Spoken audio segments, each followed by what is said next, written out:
Hey, good afternoon, everybody. This is segment two, if you will, of our private well conference. We're going to start off today with four lightning talks. And if you're not familiar, a lightning talk, the way it's intended, if you were at our other conferences, it's 5 minutes, 20 slides.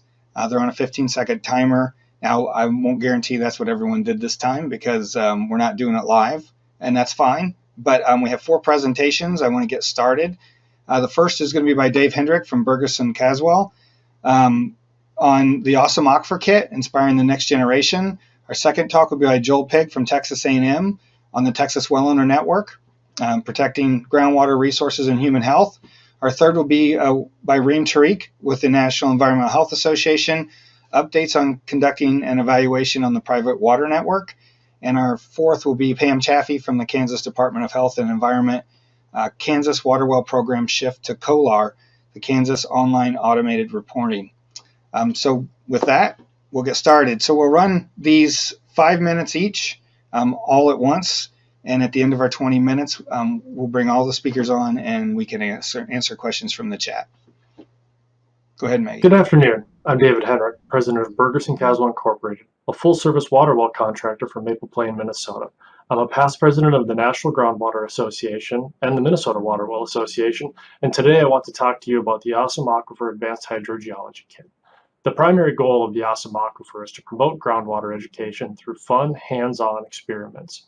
These experiments allow people to see how groundwater works in a way that is fun and approachable, to help inspire not only the next generation of groundwater professionals, but we hope everyone who uses the Awesome Aquifer Kit will be encouraged to help protect groundwater so we have a resilient, clean, and useful resource for generations to come. If you were going to have a conversation about groundwater with someone, where would you start? Sometimes you can outthink yourself, make things more complex or in-depth than they need to be. When the Groundwater Foundation created the Awesome Aquifer, they did not. These simple, fun, economical, and reusable kits present some of the most basic concepts about groundwater. Fun, hands-on experiments help everyone understand groundwater. I believe it has the power to unlock one of the biggest issues about communicating with people about groundwater. People have almost no instincts or knowledge about how groundwater works.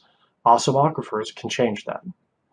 The use of these kits is pretty limitless. They're ideal for K-12 learning and particularly effective when presented as part of a middle school or early high school STEM education curriculum, but people of all ages will be intrigued by the simple and fun experiments contained in the kits.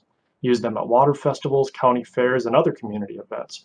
They are great when used in small groups where everyone gets a chance to interact with groundwater. Even adult audiences are intrigued and captivated. When used in these kind of settings, Awesome Aquifers further their effectiveness by promoting discussions about groundwater. The Groundwater Foundation produces Awesome Aquifer kits for hands-on use by students and adults alike. The models are individual, reusable kits for students to explore aquifers, surface water, and groundwater on a small scale. The goal is for the kits to supplement water and environmental curriculum, giving students a hands-on activity that can be repeated time and time again. Compared to other aquifer models, they're extremely economical, transportable, and much easier to reuse. The Awesome Aquifer Kit is a great tool for demonstrating basic groundwater concepts. The kit includes accessories and detailed activity instructions for the experiments that demonstrate how groundwater is stored in aquifers, wells, and how they work, the connection between surface water and groundwater, porosity and permeability, and contamination remediation, some of the most basic and important concepts we can communicate with people about groundwater. As we alluded to earlier, people have at least some understanding of the parts of the hydrologic cycle they can see, but the part of the cycle from the sailboat down is somewhat a mystery. That is where the Awesome Aquifer can play a role. By making that part of the cycle visible, we can raise awareness and understanding about groundwater and the role it plays in society. After all, it's really not about today. It seems more apparent than ever that some of the poor decisions made about groundwater are based on poor understanding. The Awesome Aquifer is a foot in the door, so to speak, to start building a baseline of understanding, the first step towards improving the decisions made about how we use and protect groundwater. And since the kits are so easy to use and come with instructions and online tutorials, teachers and organizers will be able to quickly and easily put Awesome Aquifers kits to work. But don't take my word for it. Here's some feedback from people who put kits to work in their communities. Tara Carraro: Love seeing at Deer Park Water connect with local communities and foster hands-on learning for students. Deer Park Water uh, sponsored a few classrooms worth of kits in the Northeast. Susan O'Grady and Xylem, they they put a few classrooms worth of kits out to work, and here's some letters from the students, how much they enjoyed the activities and what they learned about groundwater in a very short classroom time. From Kevin Mollahan, the science teacher and district STEM fair coordinator from Champlain Park High School in Minnesota. The Minnesota Waterwell Association did a pretty good fundraiser and got a few classrooms worth of kits. When the other teachers saw what Kevin was using, they said, hey, where do we get those kits for use in our classroom? From Daniel Chang, Hawaii Department of Health. The attention span of a child is very short, so activities need to be simple and easy to understand. And the Awesome Aquifer kits do that. They're approachable, they're easy to use, and their messages are very straightforward. And from Terry Morse, the CEO of the National Groundwater Association, Awesome Aquifer kits are one of the best ways to educate students on the science of groundwater and its critical role in our society. And I just want to thank everyone for the opportunity to tell you more about Awesome Aquifers. Please reach out to the Groundwater Foundation or me if you'd like to learn more about them. Thank you all again. Have a great afternoon. Howdy, my name is Joel Pigg. I'm the project coordinator for the Texas Well Owner Network. We are based out of the Texas A&M AgriLife Extension Service in the Soil and Crop Science Department on campus at Texas A&M University. With over 1 million private water wells in the state of Texas and about 2.2 million Texans in rural areas living in small acreages relying on private wells for their drinking water supply. About 10% of the total population and 20% of the population living outside of city limits drinking well water instead of public water supply. 2 to 50% of the water exceeds nitrates MCLs depending on the region in the state of Texas. In Texas, a household well is exempt from water quality regulations, including exemption from water quality monitoring to assure that the well water is safe to drink. Groundwater pollution can often be prevented. The well owner is responsible for assuming that responsibility. We want to change knowledge, awareness, attitudes, and actions of private well managers and improve the private well management to safeguard homeowners' health and protect water resources across the state. The Texas Well Owner Network was established in 2011, and we've had over 10,400 participants in workshops at over 200 events covering 180 of the 254 counties across the state of Texas. We have two types of programs. We have the well-educated or half-day, 4-hour training where water samples are screened and we go real in-depth with water wells. We have a well-informed, which is a 1-hour educational program where we sample water and screening results are interpreted. The well-educated program includes Aquifers 101 and Aquifers in Texas, watersheds and aquifers, basic private water well basics, on-site wastewater treatment facilities, water quantity, water quality and testing measures, water treatment options, and protecting your water supply. These are all broken down and presented during the well-educated. Well-informed is a 1-hour program where water samples are screened for E. coli bacteria, nitrates, total dissolved solids, and arsenic in certain locations across the state. The educational program explains the results, talks about wellhead protection, and simulates initial interest and responsibilities of private well owners.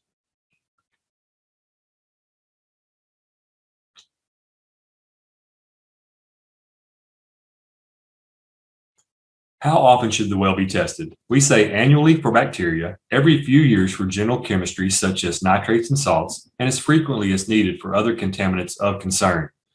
How much will it cost? A basic E. coli test should be less than $30. The two-phase evaluation process for our program, we have a pre-test, a post-test, and a 1-year follow-up questionnaire. We want to see what knowledge is gained, satisfaction with our program, and intentions to change to the best management practices.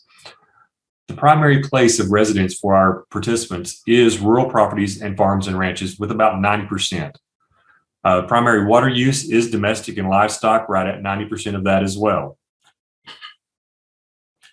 The knowledge changed. Our scores increased from our pre-test to our post-test by 33 points on average. Satisfaction with our program is about 99%.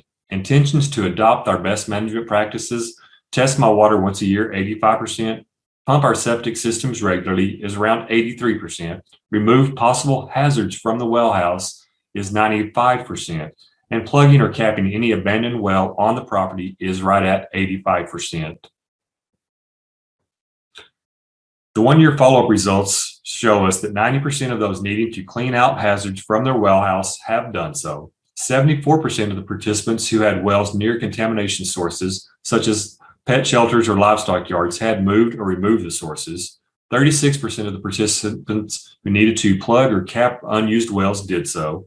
55% of those with septic tanks that needed to be pumped had done that as well. And 76% had shared T1 resources and materials with others that were not at the trainings. Some of our publications that we do pass out at the trainings are the Texas Well Owner Network Well Guide or Well Owner's Guide to Water Supply and various other publications. If you have any questions, please feel free to reach out to me. Again, my name is Joel Pigg, j-pigg@tamu.edu, phone 979-845-1461. Thank you so much for your attendance.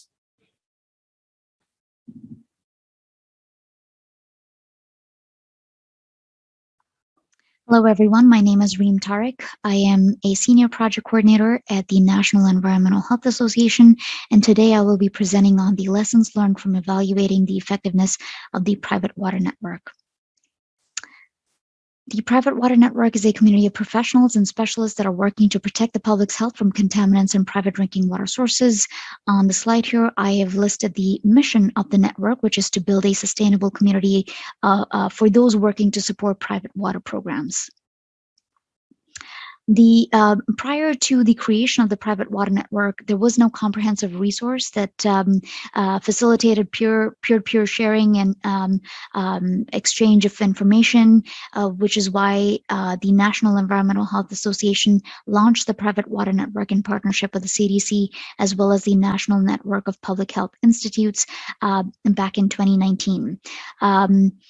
We built this platform to basically create a peer learning network based on need.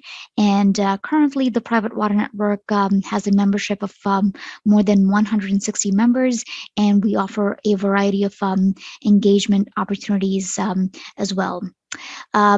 Depending on the platform, if it's the virtual platform, the engagement opportunities vary from a discussion forum, a resource library, an events calendar, exclusive webinars, newsletters, and a member directory, but there are also opportunities to meet in person through meetups at conferences. The private water network members include folks from state, tribal, local, territorial, governmental, public health agencies, other state agencies, federal organizations, national organizations, certified labs, as well as academic and extension partners. And lastly, the membership to the network is free. The community link for the network is pwn.neha.org. So if that's something that you'd like to check out, please feel free to do so. As far as the evaluation goes, we conducted the evaluation in December of 2020 to look at membership attitudes towards the engagement opportunities that we offer, the resources that we have on the platform, as well as platform accessibility. For the methods, we put out an evaluation survey and we collected responses from December 4th, 2020 until January 25th, 2021. And the aim of the evaluation survey was to assess the reach of the network, the ease of participation in network's activities, and the usefulness of the tools. As far as evaluation outcomes go, we included assessment of member attitudes, knowledge, and skills related to private water. The evaluation results, so we received a total of 44 responses, of which 45% were from private water network members and 55% were from folks that did not identify as private water network members. And it's interesting to note that we promoted the survey not only through the newsletter, which is received by the membership of the network, but also through other platforms that we hosted on webinars, roundtable talks, Twitter chats, so it was available to folks outside of the private water network membership. So this map shows the survey respondents by location.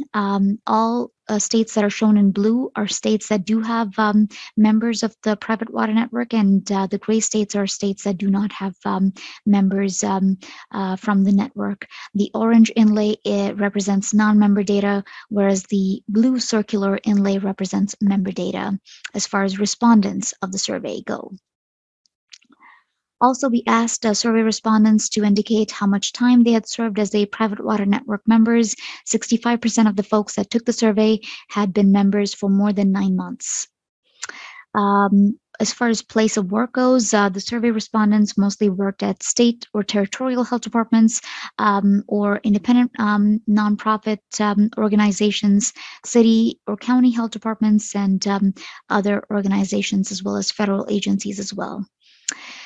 We asked our members to indicate their satisfaction and perceived value for the network in terms of the different statements and whether or not they agreed with the statements.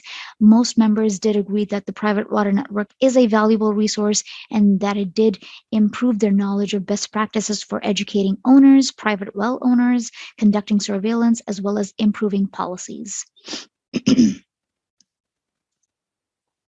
As far as access and member engagement goes, quite similar to the previous graph, we asked members if they agreed, disagreed, or remained neutral on a variety of statements. Most members did agree that the network did improve their access to peers working with private drinking water sources, experts on private water topics. It improved their access to private water resources, improved their confidence and ability to raise awareness on water issues, as well as engage in private water work.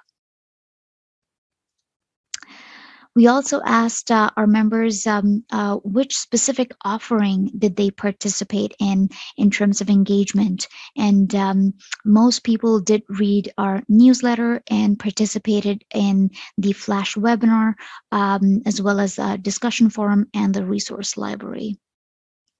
We also asked members to rate their satisfaction on the offerings, and most people were satisfied in terms of the offerings that we do offer, whether that's the discussion forum or the resource library or the newsletter. They did find those to be quite engaging.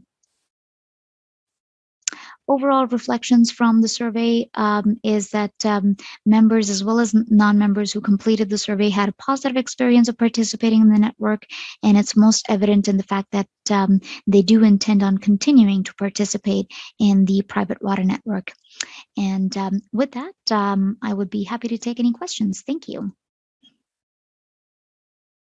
Chaffee. The shift of water well program missions to the Kansas Online Automated Reporting System, or KOLAR, would not have been possible without the collaboration and efforts of staff at KDHE and the Kansas Geological Survey. This law and regulations for the water well program were passed in 1973 and 74 respectively. Submission of water well records to KDHE with maintenance by the KGS for public use was a critical requirement of the law and regulations. This timeline shows the history of Kansas water well records from paper with physical then electronic storage to voluntary submission via the KOLAR system. Water well contractor licensing and license renewal have recently been moved to KOLAR. Early water well records were 5-page carbon copy documents with 3 copies submitted by mail to KDHE and KGS. This required considerable storage space, document review, and data entry by both into separate databases. In 2005, only the online KGS water well database was in use due to its easy access, ability to query information, and view scanned records. In 2009, efforts began to adapt KOLAR for online well record submittal. In 2011, well data submitted via KOLAR provided a 1-page printable record, auto-filled well location from lat-long coordinates, and online fee payment. Some rules prevented user errors or placed the record on hold for KDHE review. The revised water well record in KOLAR began in 2019, but were slowed by COVID-19. However, KDHE and KGS were able to move contractor license renewal and initial license application to KOLAR within the last year, registering all remaining contractors in KOLAR for license renewal and providing access for new applicants to apply in KOLAR after they pass the licensure exam. Registration information in KOLAR autofills the appropriate application.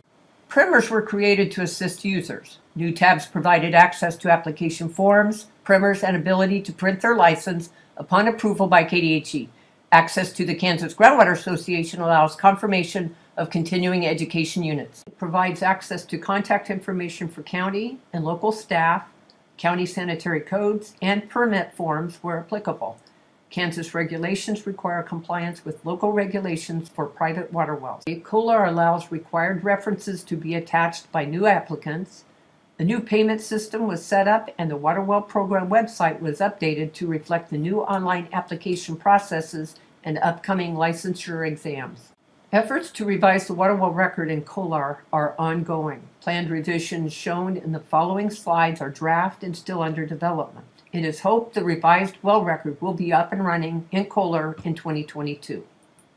Tab formatting will allow the user to enter specific well information. Once lat-long coordinates are entered, spot information for the well is provided and shown on an air photo. The user can confirm the location or correct the lat-long coordinate. Selecting the type of well activity will signal certain requirements for data entry in the formatted tabs. For example, required data for a constructed well will be different than for a reconstructed well or a plugged borehole. Information will be required for certain well water use. For example, groundwater for uses other than domestic requires a permit from the Division of Water Resources, and many county codes require permits for private water wells prior to construction. Drop-downs will allow the user to select descriptions of consolidated and unconsolidated materials encountered. Primary constituent and grain size are required at a minimum. Attachments and remarks to KDHE are additional features. You can enter multiple intervals and diameters for borehole, casing, and screen, select well construction materials from drop-downs, and provide completion details for the well, such as total depth, static water level, and estimated yield.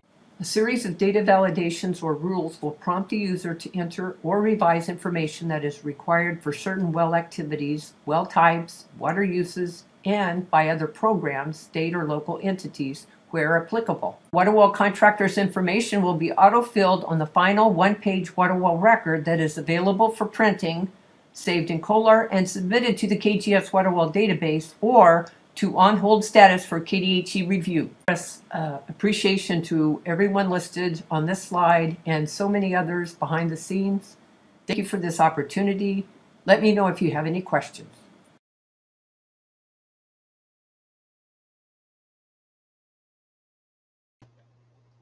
Great. Thank you, everybody. Bring everybody on the screen here. Can everybody hear everybody still okay? We're all good? Okay.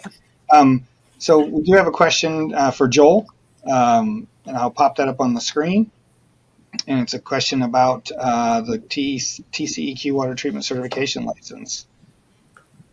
Okay, so as far as what we do with TCEQ, we do mention TCEQ as a place to find information on drillers and pump installers that are licensed through the state of Texas to make sure that you do utilize licensed professionals to do well work for you. Okay. We do also mention the water treatment certification. That's part of in our long program. We do mention that. That is part of the list of certified treatment specialists across the state. So we do utilize that as well. So yes, we do a couple of different things with TCEQ. Okay, and Dave, I know you need to leave. I did have a question.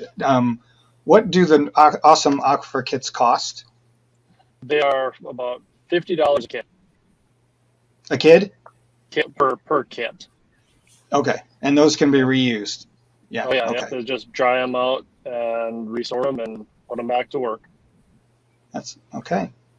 And I had a question for Pam. So Illinois is different than Kansas. Our counties regulate, basically the logs come to them, and we're non-regulatory as an agency, but we house the state's well logs. So we've been trying for years to get a system like yours in place, but yours is much more robust because you're doing all the regulatory stuff and all those things as well. You mentioned the counties can implement their own rules for permitting, and that's not statewide. And so to me, that seems like that would derail a lot of things if there are different rules for different counties. Basically, the rules differ at the county level on whether a permit is required in advance, and they may also have different minimum separation distances. So they have to, wells have to comply with what the local regulations require. But not all counties have that in their county codes. So it's a mixed bag county to county. Okay. And Reem, anything you want to add about the private well network? I know it just started in November of 19 or December of 19. I think the last time I talked to you, there were only about 110 members, so it's growing. Mm-hmm. Yeah, and sure. Just a quick thing I could add to that, Steve, is for folks that are attending this conference, we are going to be putting out a workshop that's affiliated with the NEHA AEC in July. It's an 8-hour workshop on effective outreach towards private well owners. So if that's something of interest to you, do check that out. It is free and will serve as an excellent resource, hopefully. Thank you. Okay. Well, we've got a couple minutes. Does anyone have anything they want to add? We hope that by adding the information onto our COLAR system as a tab for the water well contractor to use, they can get information about what's required in the county in advance, permit. They can actually download their permit, and that will enhance all kinds of applying with the regulations at the local level. Okay. Steve, this is Joel. So yeah. We've been on hold about a year, a little over a year, doing our programs.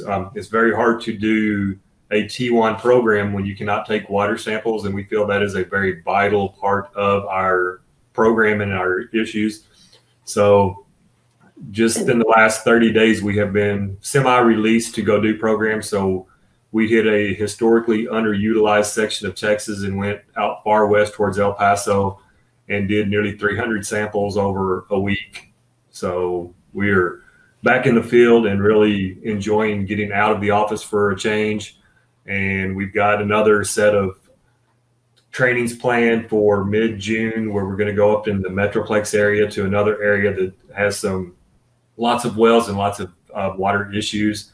So again, we are just so happy to get out of the office and be doing live programming or hybrid type programs. So we are part of my program, the Well Educated the Long program. I am the live in person and doing the water screening. I'm bringing in my on-site septic person and my water quality and water treatment specialist. They are Zooming into our meeting. So we're doing a hybrid type program right now, but we are getting out live to get in front of the public. And the reception has been really overwhelming and outstanding for our first set of programs. It's funny how every state's different because we had to get special permission to come into our office just to do this conference. So we kind of been in the office they've allowed part of us to be in the office, just the whole team cannot be here. But now They are opening the gates and letting us get back into the field. So we are taking advantage of it before they change their mind again and trying to do as many programs as we can. Okay, so someone also asked if if Joel would post his contact information. Katie, can you post that for him? I'm not sure Joel's on the regular chat. So, or later on today, or Joel, you can post that. Katie said she'll find your contact information and put it up. Okay. And there's been several questions about the NEHA event, and it's actually a pre-conference event. AEC is NEHA's big annual conference, which they're doing virtually. And so this is the first day, I think, or the first 2 days for half a day each. So, well, thank you, everybody. Anything to add?